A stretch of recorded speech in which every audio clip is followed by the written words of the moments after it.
12 December Bangladesh motor parts ও tyre 2 ব্যবসায়ী সমিতি যশোর সার্কেলের নির্বাচনে সংস্কার ও উন্নয়ন পরিষদ রোববার 10 দফা ইস্তেহার ঘোষণা করেছে। কাসিদুজ্জামান সেলিম ও এজাজউদ্দিন টিপুর নেতৃত্বাধীন এই পরিষদ প্রেসক্লাব যশোরে সংবাদ সম্মেলনের মাধ্যমে তাদের ইস্তেহার ঘোষণা করেন। এর বাইরে সাংবাদিকদের প্রশ্নোত্তর পর্বে নেতৃবৃন্দ ব্যবসায়ীদের স্বার্থ ও সুরক্ষায় আরও কিছু পদক্ষেপ নেওয়ার ইচ্ছা ব্যক্ত করেন। লিখিত বক্তব্যে প্যানেল লিডার বিসমিল্লাহ অটো স্বত্বাধিকারী কাসিদুজ্জামান সেলিম 10 দফা ইস্তেহার তুলে ধরেন।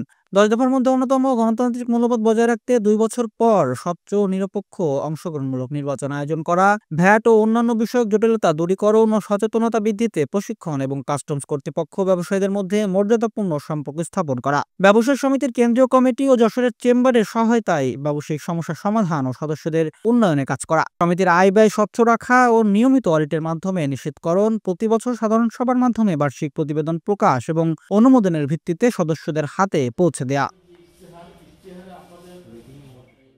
সময়মতো নির্বাচন নিশ্চিত, গণতান্ত্রিক মূল্যবোধ বজায় রাখতে 2 বছর পর সময়মতো গঠনতন্ত্র মোতাবেক নির্বাচন আয়োজন করা হবে। নির্বাচন প্রক্রিয়া হবে স্বচ্ছ, নিরপেক্ষ এবং অংশগ্রহণমূলক। 2, ব্যবসায়িক দক্ষতা বৃদ্ধি করতে কর্মশালা ও প্রশিক্ষণ, কাস্টমস কর্তৃপক্ষ ও ব্যবসায়ীদের মধ্যে মর্যাদাপূর্ণ সম্পর্ক স্থাপন করা, ভ্যাট ও অন্যান্য বিষয়ের জটিলতা দূরীকরণ ও সচেতনতা বৃদ্ধির লক্ষ্যে প্রশিক্ষণ ও কর্মশালার আয়োজন করা। 3, সমিতির সদস্যদের ব্যবসায়িক সমস্যা সমাধানে সমন্বয় ও সহায়তা। বাংলাদেশ মোটর পার্টস ও টায়ার 2 ব্যবসায়ী সমিতির কেন্দ্রীয় কমিটি ও Jessore chamber of commerce and ইন্ডাস্ট্রির সহায়তায় ব্যবসায়িক সমস্যার সমাধান ও সমিতির সদস্যদের ব্যবসায়িক উন্নয়নে কাজ করা।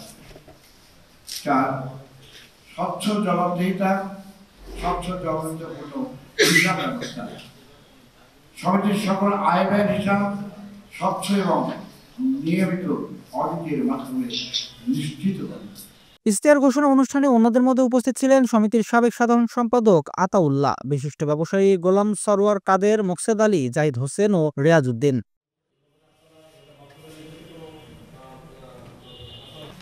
আমাদের কি স্বপ্ন আশা আকাঙ্ক্ষা?